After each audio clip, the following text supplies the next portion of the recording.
Well, hello. My name is Kevin Koym. I'm the founder of Tech Ranch. Welcome to today's webinar. Excited to be here with you. I am calling in from Salt Lake City. I'm actually not in Texas right now. We'll be back there very shortly. But today we're going to be talking about visionary leadership and inspiring others with a compelling vision. And I look forward to working with you on your questions and interacting back and forth. At any point during the process, if you have questions, feel free to use the chat function to interact with us. And I know that we have people that are watching on LinkedIn and Facebook and YouTube, and then some of you will see this as a recording later on. So thank you. You might ask, what is Tech Ranch? Well, Tech Ranch, we help innovators, startups, and scale-ups gain access to markets, resources, and relationships for the purpose of driving global impact, especially in industries that are like human support industries that require disruption to serve the common good. And one of the reasons that background is important is I want to talk about the importance of visionary leadership today.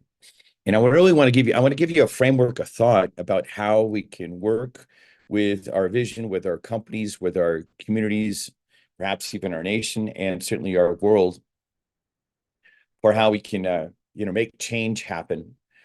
There's a lot of different things that are happening right now. We'll speak about this during the course of the webinar, but want to go ahead and kind of give you some ideas, some tools so that you can use, or perhaps I sometimes say it this way. I'd like to donate some of my scar tissue of being a visionary that has been an entrepreneur for more than 30 years and share some of that scar tissue with you so you don't have to have that scar tissue firsthand. Maybe you can learn from some of the experiences that I've had, as well as we can work together to make the world a better place. I want to say thank you to the state of Chihuahua, Startup Chihuahua, and Chihuahua Global for being our sponsors of today's VO Weekly, this webinar. And we're excited to be working with them. The whole idea behind Tech Ranch is we build venture bridges to these different markets to support entrepreneurs, startups, scale-ups, companies to build bridges back and forth. And through those bridges, entrepreneurs have access to markets to change, to take on the challenges that they need to take on. And we're here to support them in that, and happy to be doing it with the state of Chihuahua. Okay, well, with that, let's hop right in.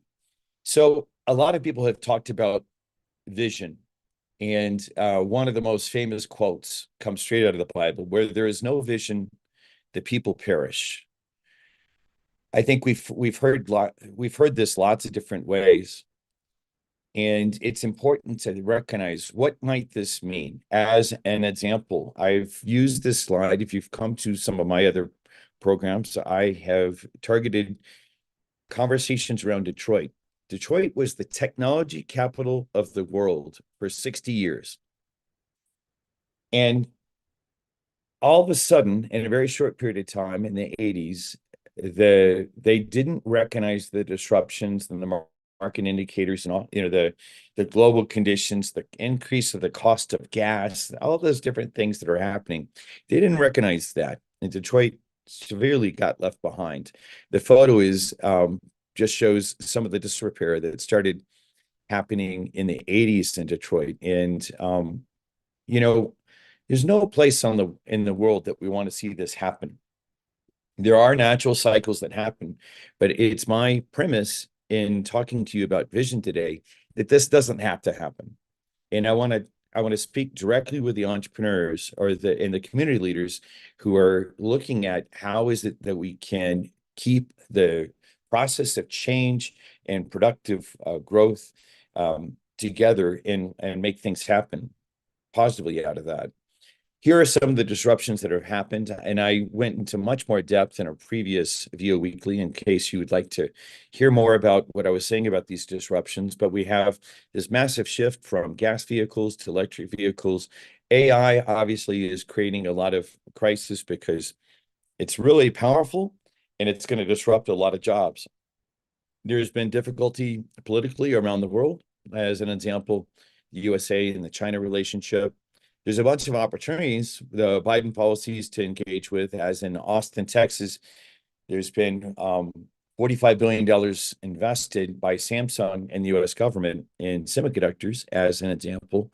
And certainly that's going to shift things. And then there's this great opportunity historically between Texas and Mexico, and we'll say the United States and Mexico, as both parties, United States and Mexico, are now the number one trading partners with each other. There's this big opportunity that we can face and engage with these type of disruptions. And the thing that I want to focus on, though, is in the technology adoption lifecycle, you notice that many of you have been exposed to this, but the thing that I want to speak to is this group of people right here, the visionaries. The visionaries, innovators start a new technology area, but the visionaries are the ones that really have to engage. And I want to speak to those visionary entrepreneurs that are there. Now, each one of you has a area. You might not be early adopters in certain types of technologies. You might not have the latest cell phone and things like that. Just because you're not a visionary in one area doesn't mean that you're not a visionary in another area. And I want to give you a framework during the course of our time today so you can actually think through what might be possible. And let's talk a little bit more about this. So there's a gentleman by the name of Tony Seba. I'm a big fan of his work. One of the things that Tony has showed us is he predicted, as an example, in 2010, what the cost of battery technology would be in 2023. He nailed the number, $100 per kilowatt hour of battery storage, and somehow looking into his crystal ball. And he says this: disruption is a process, not a product or service. It's a process by which technology and business model innovation transform an existing market or sector by providing greater simplicity, accuracy, convenience, and cost effectiveness.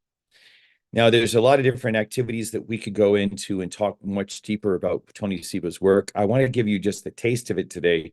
For those of you that want to go deeper on this, you might look at, he's got a really great series on YouTube about where he sees the world going. There's another thought leader that I want to make sure I point to as well, though, Nassim Taleb. You might have read his book, The Black Swan. This is a picture of the book that he calls Anti-Fragile. And what he has been saying is that economy and the planet would be more robust if we were to correct the fragility stressors that harm us, rather than subsidize the strong. It is the entrepreneurs who absorb the risk in the economy, provide the failures, and assume the losses, not the bureaucrats or the bankers. Okay, why do I bring this? I don't need to be controversial about the statement, but instead to say, hey, it's us entrepreneurs working together that will be driving these changes. Both of these thought leaders are pointing exactly to that. One of them more from the standpoint of the actual looking at the technology, the other one looking at more of the economic dynamics about what's happening through things. And so that's why we have this need for visionary leadership.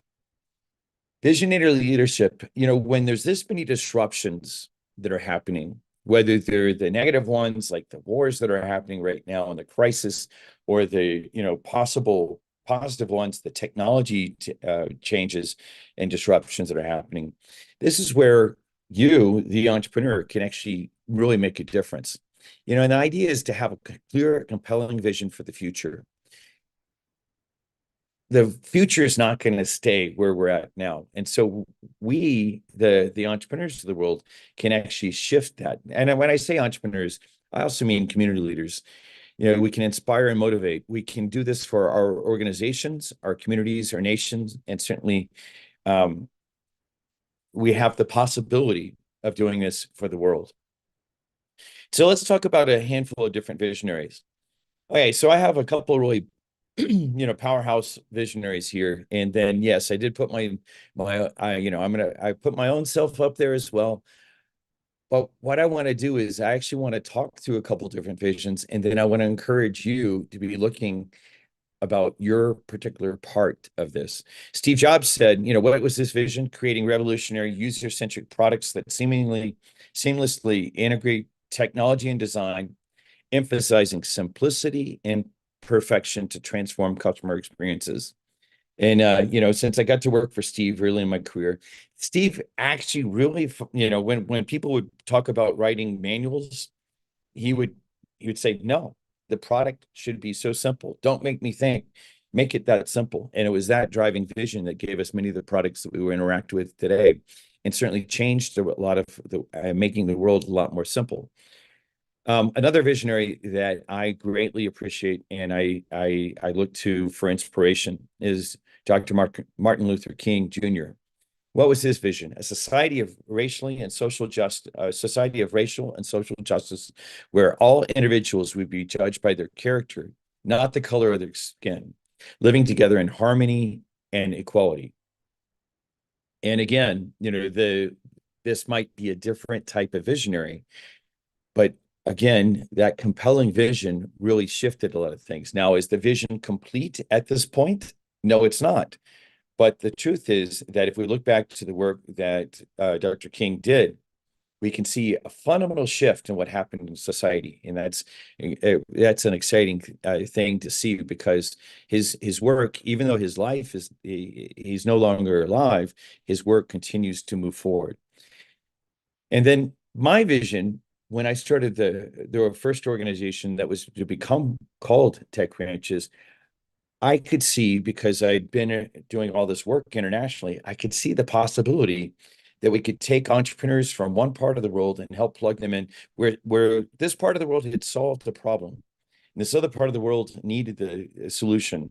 We could plug them in. So all the world's problems had already been solved. It's just a matter of connecting the entrepreneur to the solution, to the market with a problem.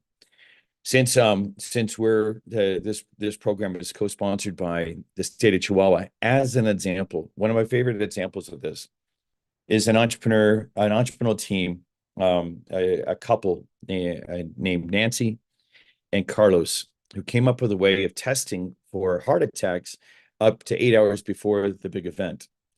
And the nice thing about that is, if you can, not find out about the heart attack while you're at dinner, but you actually test for it much, much earlier. They came up with a really inexpensive way of doing this. The US way of doing this would be to put a $1,200 watch on your wrist. And that's great that that technology exists, but this group in Chihuahua came up with a $2 test. And at $2, that type of opportunity opens up to the world. So that's why, my vision is all the world's problems have already been solved by connecting an entrepreneur or entrepreneurial team like Nancy and Carlos to the right market. Same type of thing, back and forth about what might be possible. But this is where I want to say that a lot of you, I'm certain, don't think of yourselves as visionaries. And I want to challenge you, because each one of us notices something that no one else can see. I say it this way, that all of us have a certain type of sight, and all of us are blind in a certain area.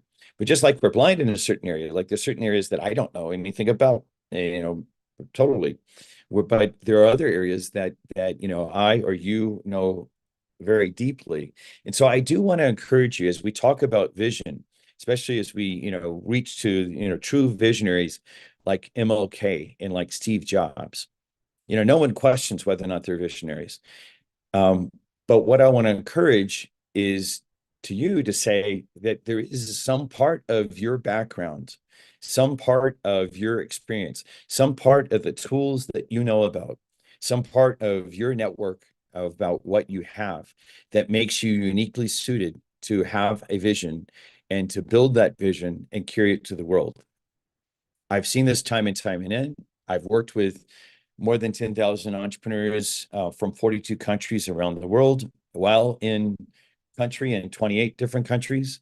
So I think I know something about this to recognize this talent that you have. Even if we don't know each other personally, I know that this is true. So because of this, let's actually look at what's a couple of different frameworks, because sometimes you might say, hey, yeah, perhaps I do have something. How can I find the framework that helps me discover this? I'm going to share a framework. It's not by far not complete. It's not exhaustive, but it does help in this. There are three types of visions for startups I'll review. The first one is I'm going to call hair on fire. The second one is called hard fact. And the third one is called future vision. And in just a few slides, I'll actually point to some other resources that you can go after to get deeper ties into this work. But I'll give you kind of a high level so you can know how to look for something like this. At a most basic level, whether you're building a startup or you're actually working in a community organization or something like that as well, you can find these type of visions. And there are lots of different types of visions, but here's three categories in this simple framework. First one we're going to call hair on fire. Now, what is hair on fire? Hair on fire is there's a lot of competition. There's some really great need. All of a sudden, the opportunities went from one level to another level in a very short period of time. As an example, when COVID happened, before COVID, there wasn't a lot of, I mean, we did, teleconferences and, webinars and things like that, but there wasn't the tools really weren't that great.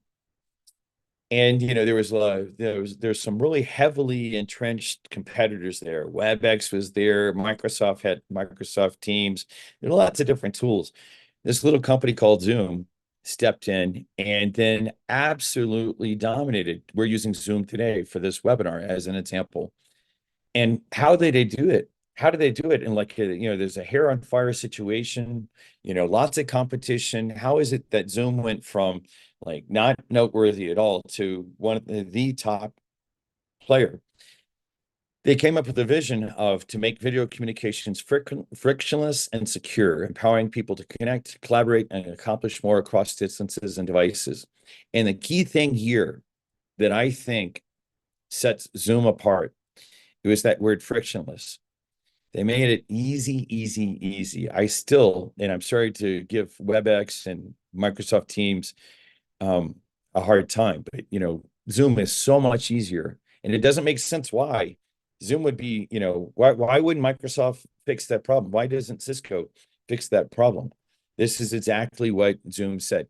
Hey, we want to make teleconferences easier to do, web conferences easier to do. We're going to make it easy.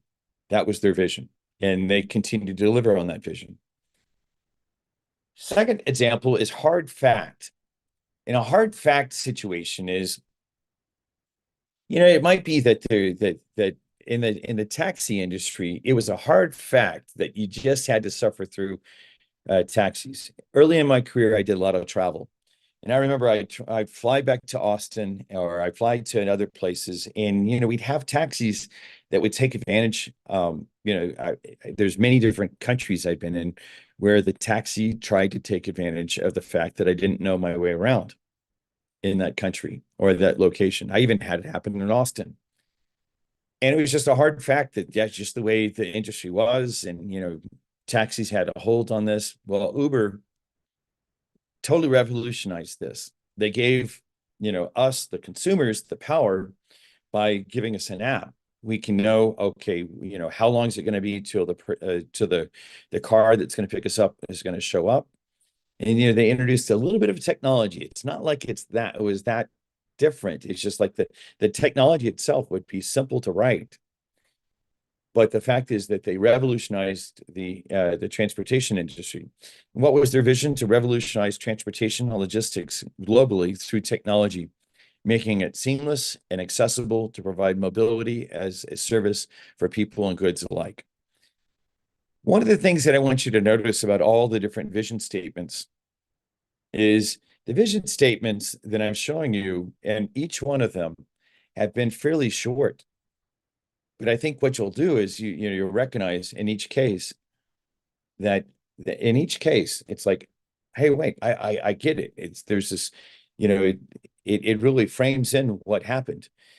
And we can see this vision statement is I don't know exactly what the vision statement was at the very beginning of Uber, but we can see that even at the very beginning, back when it was, just a handful of people and stuff like that, that a vision like this really is compelling.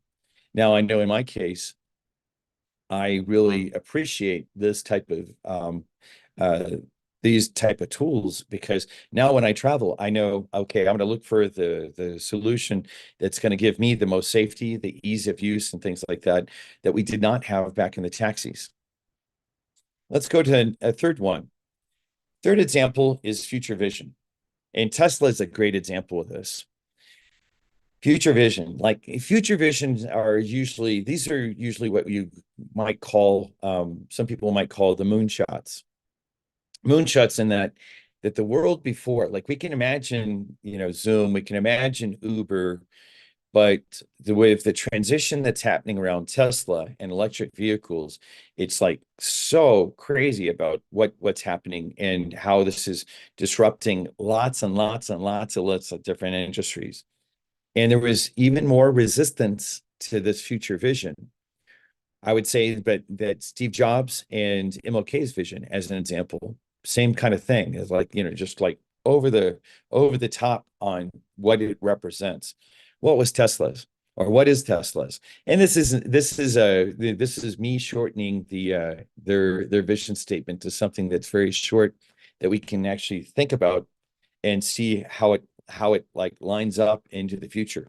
Accelerate the world's transition to sustainable energy through the development of electric vehicles, renewable energy solutions, and innovative technologies that reduce the global dependence on fossil fuels. We see that Tesla continues to do that, as well as other electric car manufacturers.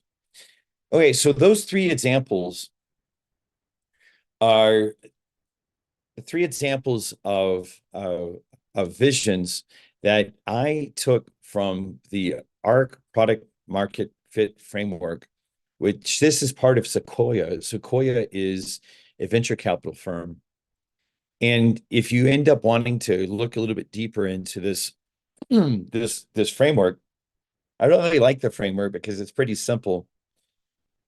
And as I was reviewing it, because I review lots of startup material, I recognized that what they had really done was not just create a product market fit framework, but give us some buckets to be able to look at the type of visions that our companies might have. And you can look from this chart, you can see what I was saying earlier about the crowded market or a stagnant market, like the taxis was stagnant.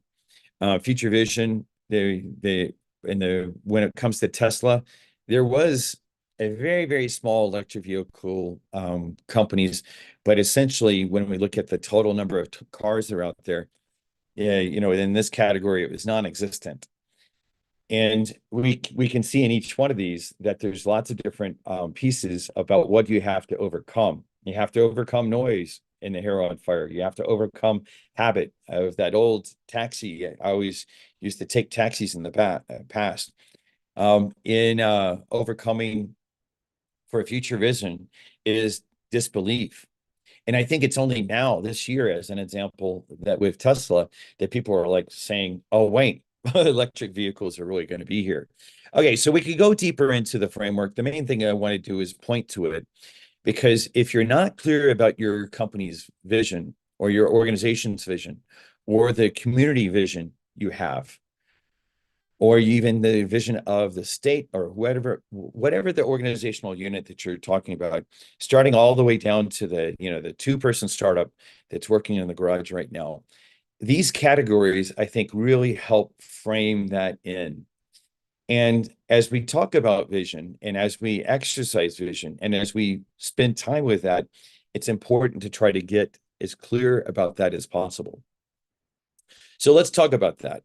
The idea is, a clear vision provides direction. It aligns the team, and the team could be, like, as an example, in the case of a community, it might be not just the core people who are running the community, but the people that are getting involved around that. And then creates a framework for why would someone commit to this. If you've ever seen the Simon Sinek's Begin with Why, this is another example of the same type of thing, where we really want to know, why would someone want to be involved with my organization? One of the things I want to counsel you on is there's too many entrepreneurs I've met that the only thing that they have to offer is about why they're building a company is to make money. There's nothing wrong with making money. But if that sounds very hollow, if that's the only reason you're building the company. And I think this is one of the downsides in some of the other people that I might be critical of. And when they talk about startups, there's like there's got to be more soul to it.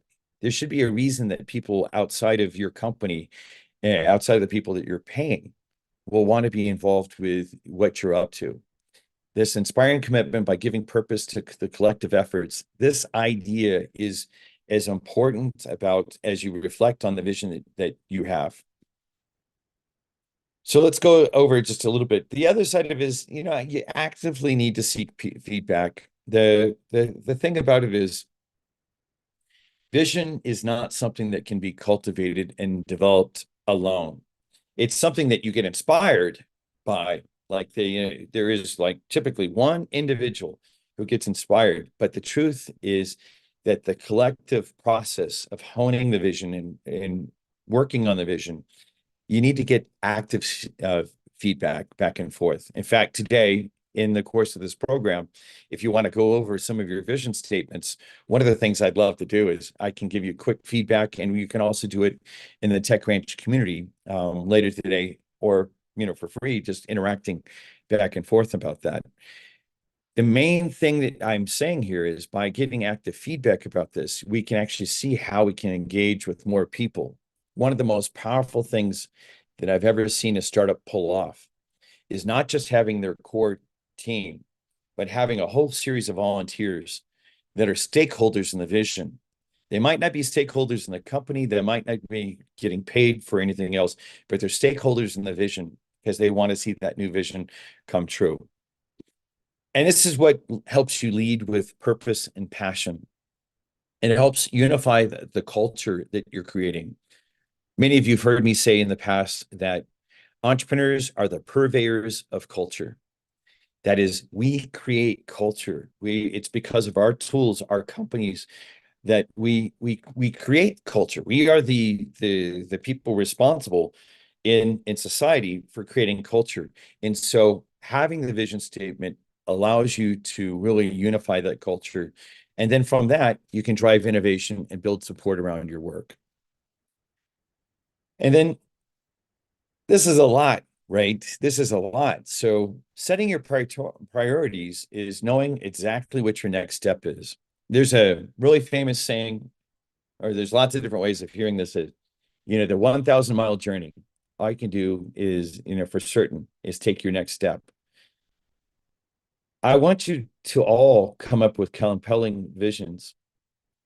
And it can be daunting because you might not, like we saw with Martin Luther King's vision. He presenced the vision, and then he passed away. And there are still stakeholders in his vision that are going forward. Now, for many of you that are building startup companies, your vision might not be that daunting, like on a whole world level. But what you can do is pick a vision and start exercising towards it. Even if you actually have to put, even if some of you that might actually be working on a company on the side while you're working on other things, the main purpose towards it is to have the vision, articulate the vision, and then week by week by week, take one step towards it. That's the most important thing to be doing. All right, well, I'm hoping that some of you guys are going to ask some questions back and forth. I know that my team is watching the LinkedIn stream, is the Facebook stream, and the YouTube stream for me because I'm on a really small screen because I'm traveling right this second. And I'll try to sneak in for just a second, but I'd like to actually go back and forth. And I know there's already a few questions that have come in, but my next slide is really to say this whole idea of vision making and taking steps towards it. This is what Tech Ranch is here to support you in. And we'd like to actually make sure that you know that you can connect in with us. There's a QR code on the screen that you can point at, and you can get, click into a lot of different areas of Tech Ranch. Also, for those of you all that are watching this on a web browser, as an example, you can just go to techranch.com/connect. On techranch.com/connect, you'll see that there's a contact us form. If you want to get onto our radar, the next step is to go to the contact us form. You can get into our community. There's a free entry point into our community. If you have something to offer, if you're a successful entrepreneur and you're looking to be a mentor for other visionary entrepreneurs along the way, there's a place to sign up for that as well. And if you happen to be hearing this message in another country, since TechRanch's vision is multi-country around the world, working with entrepreneurs around the world, there is a place for you to say, hey, I'd like to make sure that I'm a stakeholder in this vision. I'd like to tie this into the country that I'm from. There's a place to say, hey, I'd like to sign up as a country manager there as well. But that being said, what I'd like to do is open up to Q&A. And I know that there's some questions that are coming up. What I'm going to do is I am going to look at, I'll stop the share so I can come up to the chat and bring the chat up. And let me go ahead and see who might have questions back and forth. Declan, there were a handful of questions that had come in beforehand. Okay, first question that you had said. Let me just screw. Excuse me a second as I get my screen organized around that. Let's see. Can you share a pivotal moment when your vision faced significant challenges and how you overcame them? You know what? That's the first thing that came to mind. I mean, I don't know. When I say that I have a scar tissue to offer you guys about when it comes to being a visionary entrepreneur, there are many. There are many stories that I might actually share back and forth. I think many of us faced some really difficult situations, and many of us that were in business for ourselves, especially, faced a lot of difficult situations in the business context for COVID. I know that all of society faced difficulty during that time, but during COVID,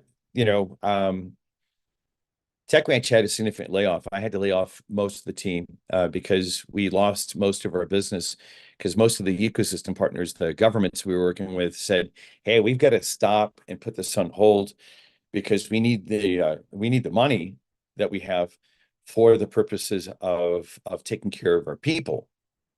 And that really, really, really, really hurt because we've been doing exceptionally well, and all of a sudden, we had 7 different venture bridges that were happening in 2020, and they went to zero. When situations like that happen, it's just like getting hit, or just like any other wound. You do need to take care of yourself first and foremost. For me, I did have to stop for a little bit and just take a break of a few weeks. And it was not an easy time to take a break because of all of the financial loss that happened, both in my business and other people. The thing that came back, though, was this whole idea, this vision about, solving all these problems across different parts of the world. I started getting calls from people that had already been a part of the vision. I got a call from the Ministry of Health in Norway and said, hey, we're not here to hire you for, a venture bridge right now, but can you help us get supplies? So that, can we help us get PPE, protective equipment? Same thing happened. I was contacted by someone in Spain and someone in Italy, where Italy was facing some of the worst moments of this. And it went from everything was perfect to everything collapsed, and woe is me, woe is me. And then in the moments of being quiet around that, part of what happened was, the network itself, some of the people who had been exposed, some of the stakeholders in the vision, people that didn't work for me, and that, some of them that I'd only talked to that would never been customers, said, hey, because of that vision, will you actually help us solve the following problems? Tech Ranch ended up getting involved in a bunch of activities around the pandemic, and we ended up connecting a lot of people both around PPE, about the protective equipment, as well as we were able to help entrepreneurs that had really, or companies that had really interesting technology for saving people get from point A to point B. And many of those technologies, as an example, had never crossed country boundaries before. And so, and what went from like I'm extremely depressed because everything hit the wall, went to wow, I believe that the activities that we did, there's one week that I remember that because we helped some special pharmaceuticals get to a group in Mexico that I remember thinking, I bet you this saved people's lives. And so, and then eventually, the normal business came back. It was really, really, really rough. And it taught me to, go from a fairly, not lavish, but nice lifestyle to something that was much more meaningful, but little to no cash for some period of time. And that really helped. And so that's something that's where my vision pulled me forward. And because I had communicated my vision to all these different places, like the Norway government, or some elements in Norway, some elements in Italy, some elements in Spain. Those were the first three that happened. And because of that, and because they'd heard that I was this guy that was like running around the world and connecting places, and they said perhaps you'd have this. It took me a little bit to recognize that, though, because I'll tell you, I was pretty depressed at the time. And part of what I want to say is, as you present your vision, this can be one of the few things that will pull you out of really difficult situations. Declan, do we have any other questions?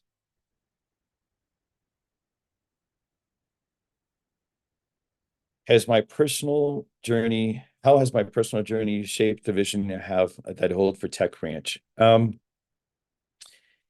You know, uh, it's interesting that the startup, or the company that I had before Tech Ranch, um, I like to joke in the 90s, this face was on the cover of Computer World magazine, right? I had all the success and stuff like that. And then I had a personal tragedy happen. And the whole reason I started Tech Ranch was because I was like, I'd been very successful in the, kind of the entrepreneurial kind of way, in my early career, in my 20s, as financially successful, all that sort of stuff. And then I had a friend that took her own life, and it was really painful. And I wasn't very happy about it. I couldn't even tell you about it. This is all the way back to 2003. And part of the thing that happened was um, when I realized that even as successful and as sensitive to people that I was, that this one friend had made that choice, it challenged me at such a visceral, fundamental level that um, I ended up deciding that I wanted to really, do something different. And just like I had seen entrepreneurs be successful crossing borders, just like my first customer was a bank in Guadalajara, Mexico. I decided that I wanted to extend that in a way that we can help the entrepreneurs that have the solutions for the problems that people are facing. Not like making gazillions of dollar type of issues, but like how is it that we actually take care of people? So yeah, that's how, I mean that tragedy really set me on a different path. And it helped me focus on going after a deeper vision other than, building trading systems for Fidelity Investments, which I did, and building an e-commerce engine for Dell, that sold billions of dollars of computers, which I did. It's something much more meaningful after that tragedy.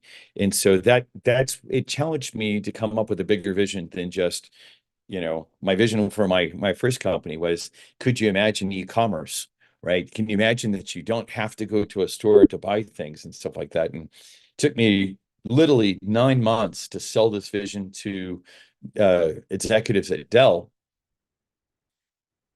But still, when I look at that vision versus what we're getting to do now, this is so much more compelling. But it came out of crisis. Any other questions, Declan? let me go ahead and see if I can up.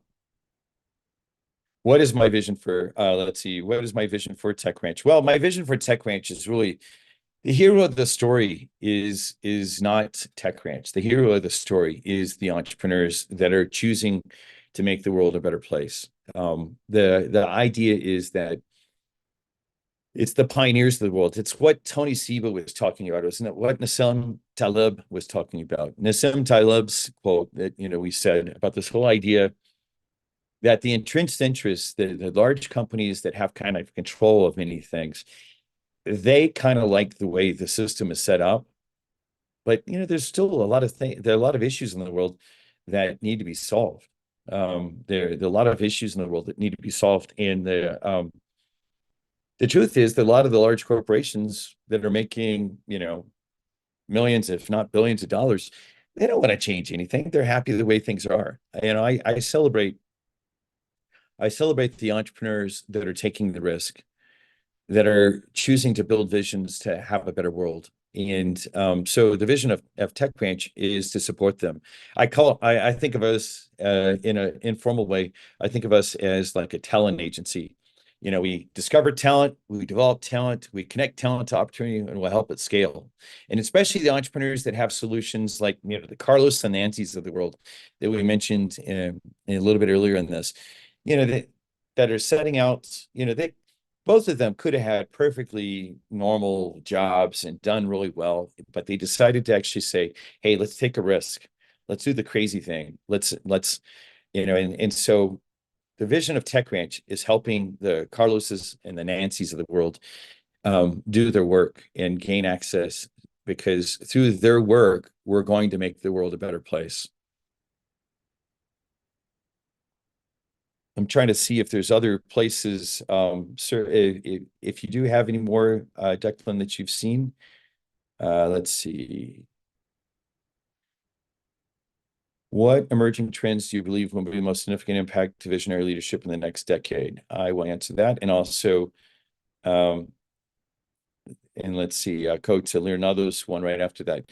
So emerging trends that I see, this is where I'll point to Tony Seba's work. One of the reasons I included Tony Seba in our presentation was because I think that he actually is pointing this out better than anyone else. He's predicted a lot of different technology trends, and he said that the 5 fundamental industries that we have, what are they, like health, transportation, food, information, and I'm going to forget the 5th one because I'm on the spot. But he said that the technologies that are coming are changing things so rapidly that there's going to be like there's things happening that are like driving back and forth. Like AI is not just changing information, it's changing transportation, right? There's lots of things that are happening back and forth, emerging trends. And so the most important thing is, if we look to Nassim Taleb's work and we look to Tony Seba's work,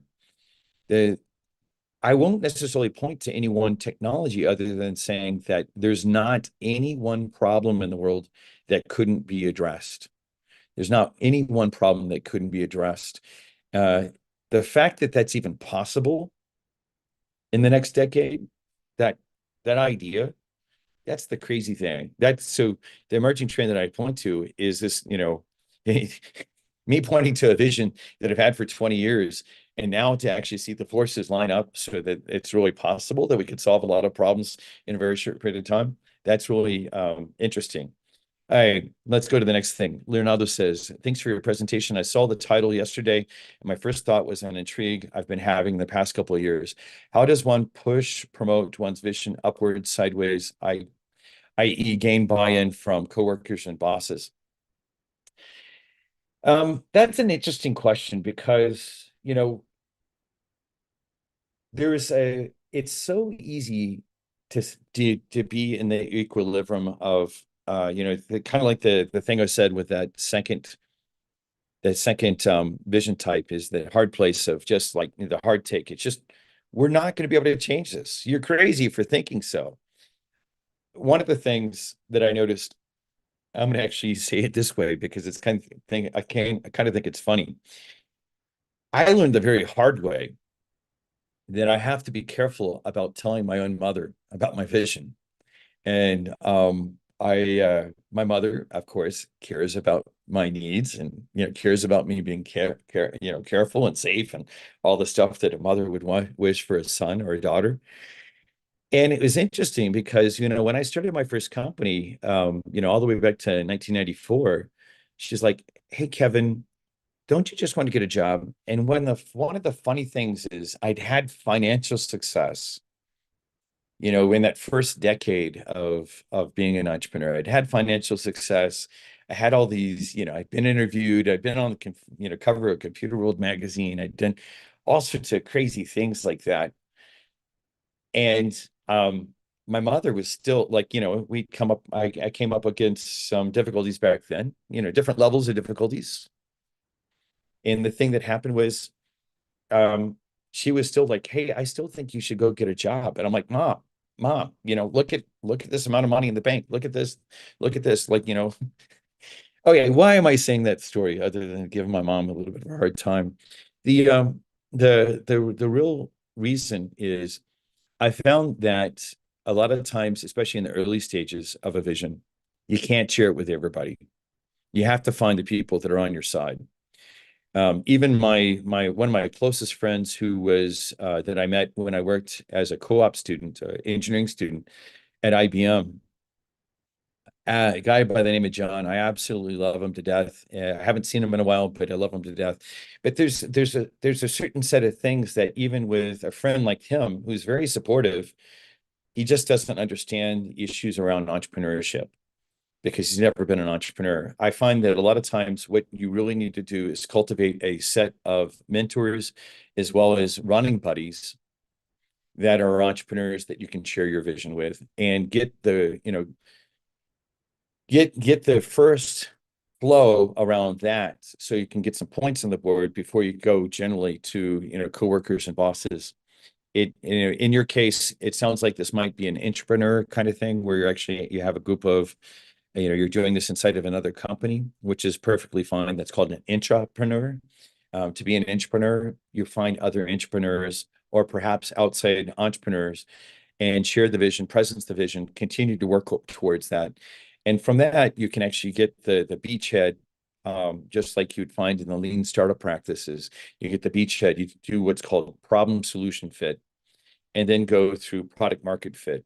There is a structured process for going through on that.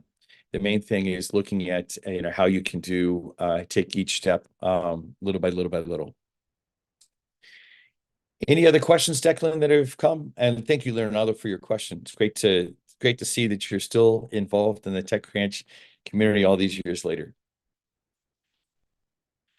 What are the most important leadership lessons that you've learned while trying to align your team with your vision? Um, this is another not easy question to answer. One of the things that I learned from reflection when I got to work at the Steve Jobs startup, a lot of people thought of Steve. This was my first real job out of college. I had my engineering degree. I'd gotten it with honors. I'd you know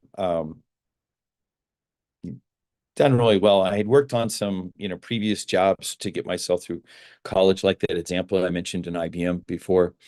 The thing that I learned in reflecting there and then find that's important for me is I know that I'm truly a visionary, and visionaries need to be driven by the vision, but they also need to be patient. And so the leadership lesson is patience. Um, it can be maddening when you finally see something. When we took on the disease leishmaniasis and we helped a group in Ethiopia get connected in South Australia, and it started saving, taking care of people and things like that. Another issue that happens between 2017 to 2019. There's some really great things that happened. It fueled my vision and my lust for my vision even more. And I went through a period of time, especially after I'd been hit by a car on a bicycle accident. A car hit me. I didn't have a lot of patience then. Um, and I had to not only heal, but actually really realize, especially at the time, because it was very hard on the people that were working for me at the time. And I apologize. I've already apologized to each one of them. But it was a difficult time to carry a vision. And so in that case, the thing that I actually, looking back, appreciate is that they were patient with me. And I think back to the time that many people thought Steve Jobs was an asshole. I didn't know he was is that, but and sorry for the bad language for anyone that might be offended by that. He was a really difficult person to be around for the people who had regular work experiences. I was a difficult person to be around in 2017, 2018. And I would just say the thing to learn is to learn patience from that. So I know we're coming to the end of our time. I know that there might be some follow-on questions. Some of you might actually have visions that you would say, "Hey, I'd like to get feedback on." If you sign up on the community site, you're welcome to join us. And one of the places to post those type of things is just a request. There's a channel called request in the post. Anyone's welcome to post into it. I see it. Lots of other people will see it. It's a great way to do it. And the thing that I was saying to Leonardo about sometimes you want to have friendly voices people who are carrying a vision are typically more gentle on other people who are carrying vision because we know the difficulties in it. And so part of what I'd actually suggest is part of what I'd suggest is that you can post into the community. If you're physically in Austin, I noticed that Leonardo just posted in the chat. He says, "I want an in-person happy hour sometime soon." LOL. So yeah, we'll do that. We'll actually have some activities coming up very soon physically in Austin. Before we really get into the summer, I think usually May is a good time to get together. For those of you, though, that are in another country and you don't necessarily have easy access to come to Austin, please post them into the community area. You have a supportive community. Part of the idea that we're here to work with each other is to just support getting along to the next step. And with that, for those of you all that are specifically in the Chihuahua market, Tech Ranch and Chihuahua have a venture bridge. For those, there's some special programs that if you have employees or team members or some part of your team that's already in Chihuahua, you can apply for a program that we have that we're going to kick off in the next couple of weeks. In the next few weeks, this program is available to anyone that has some measure of asset or work or otherwise in Chihuahua, because the state of Chihuahua is one of our partners. Just like I mentioned in the past, the government of Austria, the government of Japan, and things like that. And one of the interesting things that the state has made it possible is if you have tools that might be applicable to the state of Chihuahua, to companies in the state of Chihuahua. If you have customers, like as an example, we have three of our Japanese firms that are doing quite well back in Japan are going to be entering into the state of Chihuahua because they have technologies. One of them has a printed circuit board technology that requires 95% less water, as an example. And if you're building manufacturing in northern Mexico, like in the state of Chihuahua, there's not a lot of water, but there's a whole lot of manufacturing. And so that's important. Things like that we'd actually consider for this program as well. But the main target is entrepreneurs in Chihuahua. So if you're interested, drop a note to chihuahua@techranchaustin.com.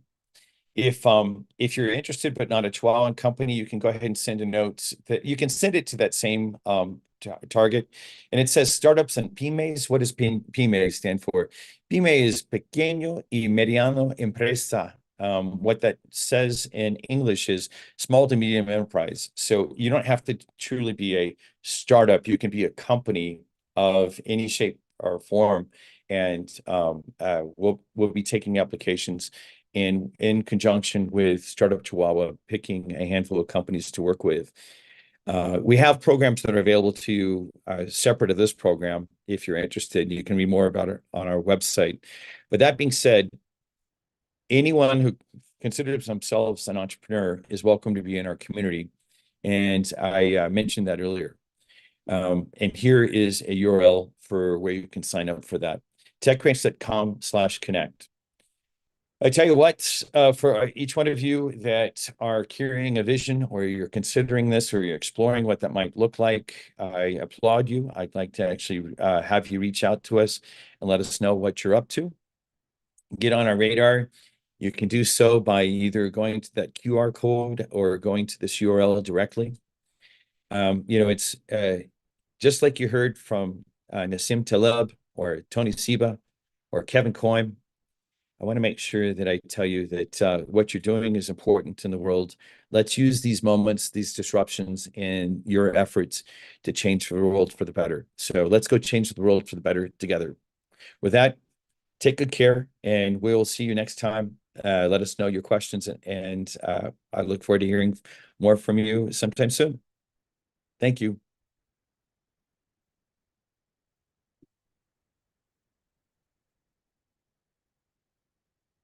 Thanks for being